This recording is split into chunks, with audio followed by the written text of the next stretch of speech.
गाजीपुर में जिला जेल के दो बंदी रक्षक धरने पर बैठे हैं। धरने पर बैठे बंदी रक्षकों ने जेल अधीक्षक पर गलत तरीके से ट्रांसफर करने का आरोप लगाया है। इस दौरान बंदी रक्षकों ने जेल अधीक्षक पर भ्रष्टाचार का आरोप लगाते हुए कहा कि जेल के अंदर जेल मैनुअल पालन नहीं किया जा रहा है, जबकि बंदी रक्षकों के आरोप को जेल अधीक्षक ने सभी आरोपों को सिरे से खारिज करते हुए कहा कि दिनों बंदी रक्षक अनगल और बेबुनियाद आरोप लगा रहे हैं। जेल अधीक्षक ने कहा कि दोनों बंदी रक्षकों का आचरण बेहद अनुशासनहीन है और खराब रहा है।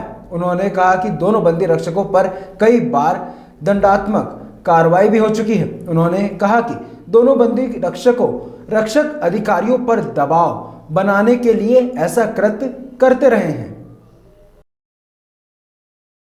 जिला कारागार गाजीपुर में जेल वार्डर के पद पे तैनात था।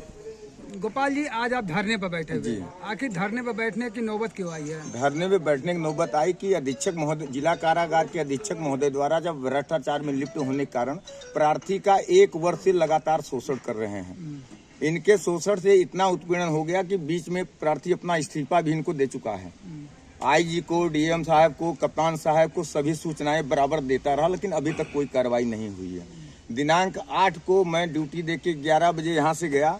1:30 बजे दिन में इनके द्वारा 2 सिपाही भेज के मेरे दरवाजे पे बलपूर्वक रिलीजिंग आदेश चप्पा करा दिया, जो बरेली के लिए प्रशासनिक आधार पर ट्रांसफर किया गया।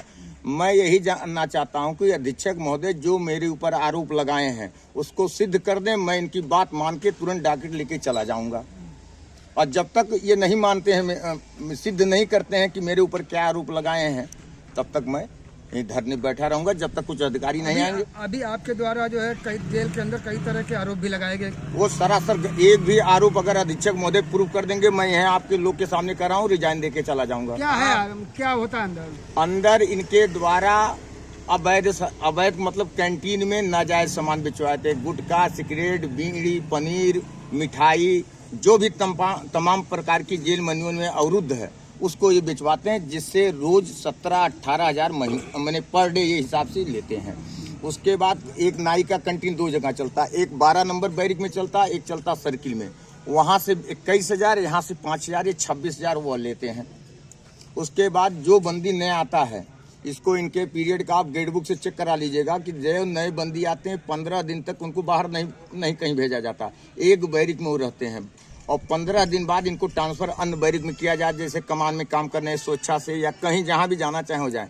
ये पैसे के चक्कर में दूसरे दिन बंदी को शाम को आता था, दूसरे दिन अंदर बाग में भेजता था, ये पैसे के चक्कर। ऐसे में देखा जाए लगातार आप अधिकारियों के द्वारा, जो एसपी डीएम के द्वारा जो यहाँ पर छापेमारी भी की जाती है, लेकिन हर बार कहा जाता है कुछ नहीं मिलता है। इनको पहले से सूचना प्राप्त हो जाती है। ये मिले हुए कुछ लोग इनसे मिले हुए जो पहले से सूचना प्राप्त हो जाती है। हाँ, तो कैंटीन में क्या किस हिसाब मानक से क्या बिकना चाहिए ये बताइए। ये कैंटीन में मानक के हिसाब से, जेल मैनुअल के हिसाब से चाय हो गया, बंदियों समझे जैसे हवाई चप्पल हो गया, अंडरवियर हो गया, बनियान हो गया, ब्रश हो गया, मैंने जैसे जनरल जो चीज बंदी पहन सकता, जूता हो गया, चप्पल हो गया, ये है मैनुअल में। चाय बिस्कुट हो गया। तो जो क्या आप जेल के अंदर जो मोबाइल भी ले जाना अवैध माना जाता है? जी, कोई मैंने तो अभी आप बता रहे थे कि जेल के अंदर जो मोबाइल भी कब संचालन होता है? हाँ, संचालन होता है। किसके द्वारा कराया जाता है? अधीक्षक महोदय द्वारा। सारे काम अधीक्षक महोदय, बाकी किसी गलती स्वयं अधीक्षक स्वयं चलाता है। ऐसे में लगभग इस समय जेल में लगभग कितने मोबाइल? अब ये तो मोबाइल हमारे, जैसे हम बाहर हैं,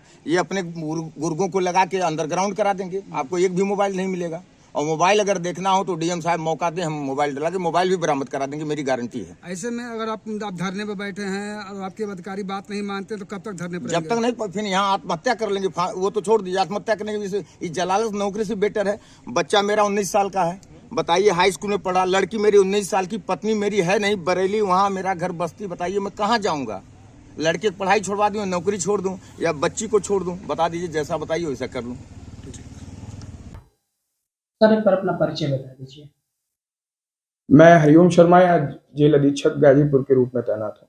सर दो वार्डन धरने पे बैठे हैं, उनका तमाम आरोप है कि जेल में मोबाइल यूज होता है, मैनुअल के खिलाफ सब गलत गतिविधियां होती हैं। सर क्या है सच्चाई? देखिए, जेल में मोबाइल इस समय ना के बराबर है। उच्च अधिकारियों द्वारा प्रत्येक माह जो है डीएम साहब, एसपी साहब के द्वारा निरीक्षण भी किया जाता है। लेकिन कुछ घटनाएं इस तरह की हुई कि हमारी मेन वॉल की ऊंचाई कम है, उनके द्वारा निषिद्ध वस्तु फेंकी गई, तो उसको हमने उसके लिए जो है सुसंगत धाराओं में मुकदमा भी दर्ज कराया है। जो आरोप है कि जो धरने पे लोग बैठे हैं उनका आरोप है कि जेलर साहब गलत गतिविधियां खुद कराते हैं, बाहर से सामान अंदर लाते हैं, मोबाइल अंदर यूज होता है और वो खुद बिना छुट्टी लिए कहीं चले जाते हैं। टोल प्लाजा पे भी उनका रिकॉर्ड देखा जा सकता है। इसमें कितनी सच्चाई है? नहीं, अनर्गल आरोप है। बिना उच्चाधिकारी के आदेश के कभी भी कोई यहाँ का अधिकारी स्टेशन नहीं छोड़ता है। जेलर तक के अवकाश की अनुमति मैं देता हूँ और मैं अपने अवकाश की अनुमति डीआईजी महोदय के माध्यम से देता हूँ। पूर्व में भी इन दोनों बंदी रक्षकों पे जो है आरोप लग चुके हैं, ये इनके दंड भी दिया जा चुका है, इसके बारे में क्या कहना है? संक्षेप में मैं बता देता हूँ। जैसे 2 बंदी रक्षक हैं, आनंद सिंह, इन पर पूर्व में भी 7 से अधिक दंड मिल चुके हैं और जैसे कि अवकाश बढ़ाने के कारण या इनकी ड्यूटी के दौरान निषिद्ध वस्तु मोबाइल जैसी निषिद्ध वस्तुएं पाए जाने के कारण या इनकी ड्यूटी के दौरान बंदी के पलायन करने के कारण, और यहाँ पर भी एक बार पलायन की स्थिति पैदा हुई और अवकाश बढ़ाना यहाँ पर इनकी आदत में अभी भी शुमार है। निर्धारित गणवेश में न आना, बंदियों को जो है दंगे जैसी स्थिति पैदा करने के लिए उकसाना, ये स्थितियां आज भी हैं इनके आचरण में। और दूसरा एक बंदी रक्षक और है, गोपाल पांडे, उसके विषय में भी मैं बता दूं, पूर्व में भी इनके द्वारा अपनी पत्नी के माध्यम से झूठा आरोप पत्र लगाया गया था और कहा गया था कि हमसे त्यागपत्र लिखवाया गया। इसी तरह से विजय मिश्रा जो कि भदोही से विधायक हैं, इनकी अवैधानिक मदद की गई थी इसके, और इसी प्रकार से उप महानिरीक्षक मेरठ के वैध आदेशों को नोट करने से मना किया गया था। बलरामपुर में भी उच्चाधिकारियों पर आपके द्वारा अनर्गल आरोप लगाए गए और उक्त आरोप असत्य पाए गए, जिस कारण से इनको दंड दिया गया था। यहाँ पर भी यही स्थिति थी। आपकी जो भी ड्यूटी लगाई जाती थी उसको करने से मना करते थे, जो कि जेलर रिपोर्ट बुक में दर्ज है। इसी प्रकार अन्य बंदी रक्षकों की भी जो ड्यूटी लगती थी उस पर उच्चाधिकारियों के आदेश पर आरटीआई के माध्यम से और अन्य माध्यम से दबाव बनाने का प्रयास करते थे कि मैं जो अपनी ड्यूटी कहूँ वही लगाई जाए, इसके अलावा न लगाई जाए।